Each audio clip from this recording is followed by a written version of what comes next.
নমস্কাৰ ছাত্ৰসকল তোমালোকক আৰে ক্লাছেছ নামৰ চেনেলটোলৈ এবাৰ স্বাগতম জনাইছো। আজি এই ভিডিঅ'ত ক্লাছ 9ৰ জেনেৰেল সায়েন্সৰ চেপ্টাৰ 5 জীৱৰ মৌলিক এককৰ কেইটামান এমচিকিউৰ ওপৰত আলোচনা কৰিম। ছাত্ৰসকল তোমালোকৰ ইংলিছ গ্ৰামাৰ, মেথমেটিক্স, সায়েন্স আৰু সোশ্যাল সায়েন্সৰ এমচিকিউৰ ওপৰত বহুত কেইটা ভিডিঅ' দিয়া হৈছে। গতিকে যিসকল ছাত্ৰই সেই ভিডিঅ'কেইটা চোৱা নাই তোমালোকে ডেছক্ৰিপশ্যনত দিয়া লিংক বা আই বটনত ক্লিক কৰি পেলাই বা প্লেলিষ্টত গৈ পেলাই সেই ভিডিঅ'কেইটা চাব পাৰিবা। তোমালোকৰ সায়েন্সত ইয়াৰ আগত চেপ্টাৰ 1, চেপ্টাৰ 2 আৰু চেপ্টাৰ 3 এমচিকিউৰ ওপৰত ভিডিঅ' দিয়া হৈছে। সেই ভিডিঅ'কেইটা তোমালোকে ডেছক্ৰিপশ্যনত দিয়া লিংক বা প্লেলিষ্টত বা আই বটনত ক্লিক কৰি পেলাই চাব পাৰিবা। এতিয়া আজিৰ ভিডিঅ'ৰ প্ৰথম কুৱেশ্যনটো চাওঁ। চোৱা, আজিৰ ভিডিঅ'ৰ প্ৰথম কুৱেশ্যনটো হ'ল কোনবোৰ প্লাষ্টিড বৰণশীল। কি কৈছে যে কোনবোৰ প্লাষ্টিড বৰণশীল। গতিকে ইয়াৰ ৰাইট আনসাৰ কি হ'ব? ইয়াৰ ৰাইট আনসাৰ হ'ব লিউকোপ্লাষ্ট। তাৰপিছত চোৱা নেক্সট কুৱেশ্যন, এটা অপকোৱা সেউজীয়া ফল পকিলে ৰং সলনি হয়। এটা অপকোৱা সেউজীয়া ফল পকিলে যদি ৰং সলনি হয় তেন্তে তাৰ কাৰণ হ'ল। গতিকে ইয়াৰ আনসাৰ কি হ'ব? ইয়াৰ আনসাৰ হ'ব অপশ্যন ডি, ক্লৰোপ্লাষ্ট ক্ৰমপ্লাষ্টলৈ সলনি হয়। ক্লৰোপ্লাষ্ট ক্ৰমপ্লাষ্টলৈ সলনি হয়, যাৰ বাবে অপকোৱা সেউজীয়া ফল পকিলে কি হয়? ইয়াৰ ৰং সলনি হয়। তাৰপিছত চোৱা নেক্সট কুৱেশ্যন, কোনবোৰ প্লাষ্টিডৰ বৰণ আছে? প্ৰথম কুৱেশ্যনটোত আমি কি পাইছিলোঁ? কোনবোৰ প্লাষ্টিডৰ বৰণ নাই, তাৰমানে বৰণশীল। আৰু ইয়াত দিছে কোনবোৰ প্লাষ্টিডৰ বৰণ আছে। গতিকে ইয়াৰ ৰাইট আনসাৰ হ'ব অপশ্যন এ, ক্ৰমপ্লাষ্ট। তাৰপিছত চোৱা নেক্সট কুৱেশ্যন, অতিহাৰী অৰ্থাৎ হাইপাৰটনিক মাধ্যমত সাইটোপ্লাজম সংকুচিত হোৱা পৰিঘটনাটোক কোৱা হয়। কি কৈছে?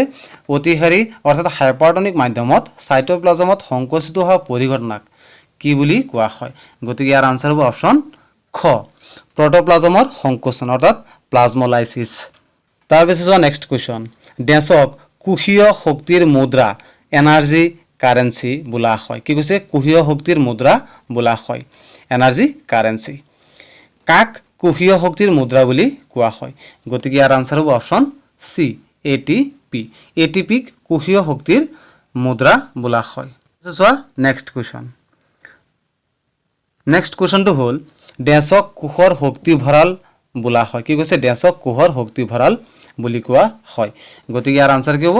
ইয়াৰ আনসাৰ হ'ব অপশ্যন এ, মাইটকণ্ড্ৰিয়াক। মাইটকণ্ড্ৰিয়াক কি বুলি কোৱা হয়? কোষৰ শক্তিৰ ভঁৰাল বুলি কোৱা হয়। নেক্সট কুৱেশ্যন, ডেছে কোষ শব্দটোৰ উদ্ভাৱন কৰিছিল। তাৰমানে কোনে কোষ শব্দটোৰ উদ্ভাৱন কৰিছিল? গতিকে এই কুৱেশ্যনটোৰ ৰাইট আনসাৰ হ'ব অপশ্যন চি, ৰবাৰ্ট হুক। ৰবাৰ্ট হুকে কোষ অৰ্থাৎ চেল শব্দটোৰ উদ্ভাৱন কৰিছিল। তাৰপিছত চোৱা কুৱেশ্যন নম্বৰ 8, ৰহদানি বা ঋক্তিকাবিলাকে প্ৰদান কৰে। ৰহদানিবিলাকে কি প্ৰদান কৰে? অপশ্যনে দিছে কঠিনতা, স্ফীতি, আকৃতি আৰু ডিত দিছে এ আৰু বি দুইটাই। গতিকে ৰহদানিবিলাকে প্ৰদান কৰে অপশ্যন বি। তাৰপিছত চোৱা নেক্সট কুৱেশ্যন, শুকান কিচমিচ পানীত তিয়াই দিলে যি প্ৰক্ৰিয়া হয় তাক ডেছ বোলা হয়। কি কৈছে? শুকান কিচমিচ। এই শুকান কিচমিচ যদি পানীত তিয়াই দিয়া হয় তেতিয়াহ'লে তাত যি প্ৰক্ৰিয়া হয় সেই প্ৰক্ৰিয়াক কি বুলি কোৱা হয়? ইয়াৰ আনসাৰ হ'ব এণ্ডমচিছ। তাৰপিছত চোৱা নেক্সট কুৱেশ্যন, প্ৰকোষ কেন্দ্ৰীয় জীৱ অৰ্থাৎ প্ৰকাৰাইটিছ এটা অসংজ্ঞায়িত পাৰমাণৱিক অঞ্চলক ডেছ নামেৰে জনা যায়। কি কৈছে? প্ৰকোষ কেন্দ্ৰীয় জীৱ এটা অসংজ্ঞায়িত পাৰমাণৱিক অঞ্চলক কি নামেৰে জনা যায়? গতিকে ইয়াৰ আনসাৰ হ'ব অপশ্যন খ, নিউক্লিয়ইড। তাৰপিছত চোৱা নেক্সট কুৱেশ্যন, তলৰ কোনটোৰ নিজা ডিএনএ আছে? নিজা ডিএনএ আছে তলৰ কোনটোৰ? গতিকে ইয়াৰ আনসাৰ কি হ'ব? ইয়াৰ আনসাৰ হ'ব অপশ্যন এ, ৰহদানি। নেক্সট কুৱেশ্যন, যিটো কোষৰ অংগ কোষ এটা আৱৰণেৰে আগুৰি নাথাকে সেইটো হ'ল। কি কৈছে? যিটো কোষৰ অংগ কোষ এটা আৱৰণেৰে আগুৰি নাথাকে সেইটোক কি বুলি কোৱা হয়? গতিকে ইয়াৰ আনসাৰ হ'ব অপশ্যন খ, ৰাইবজম। নেক্সট কুৱেশ্যন, কোষত গেছীয় বিনিময় এনেকুৱা হয়। কোষত গেছীয় বিনিময় হয় প্ৰসাৰণ অৰ্থাৎ ডিফিউজন। নেক্সট কুৱেশ্যন, মাইটকণ্ড্ৰিয়া আৰু প্লাষ্টিডৰ সাধাৰণ বৈশিষ্ট্য চিনাক্ত কৰা। কি কৈছে? মাইটকণ্ড্ৰিয়া আৰু প্লাষ্টিডৰ সাধাৰণ বৈশিষ্ট্য চিনাক্ত কৰিব লাগে। গতিকে ইয়াৰ ৰাইট আনসাৰ হ'ব অপশ্যন খ, ডিএনএ আৰু ৰাইবজমৰ উপস্থিতি। মাইটকণ্ড্ৰিয়া আৰু প্লাষ্টিড উভয়তে কি থাকে? ডিএনএ আৰু ৰাইবজমৰ উপস্থিতি থাকে।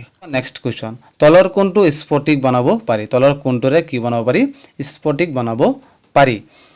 গতিকে ইয়াৰ ৰাইট আনসাৰ হ'ব অপশ্যন চি, এটা ভাইৰাছ। গতিকে ছাত্ৰছাত্ৰীসকল আজিৰ ভিডিঅ'ত আমি চেপ্টাৰ 5ৰ এইকেইটা এমচিকিউৰ ওপৰতে আলোচনা কৰিছোঁ। ইয়াৰ পিছৰ ভিডিঅ'ত আমি এই চেপ্টাৰৰ আৰু কেইটামান এমচিকিউৰ ওপৰত আলোচনা কৰিম। ছাত্ৰ-ছাত্ৰীসকল আজিলৈ ভিডিঅ'টো ইমানেই। যদি তোমালোকৰ এই ভিডিঅ'টো চাবলৈ ভাল লাগিছে লাইক কৰিবা, কমেণ্ট কৰিবা, তোমালোকৰ বন্ধু-বৰ্গত যিমান পাৰে সিমান ভিডিঅ'টো শ্বেয়াৰ কৰিবা আৰু আগলৈ এনেকুৱা ধৰণৰ ভিডিঅ' পাই থাকিবলৈ আৰ এ ক্লাছেছ নামৰ চেনেলটো ছাবস্ক্ৰাইব কৰিবলৈ নাপাহৰিবা।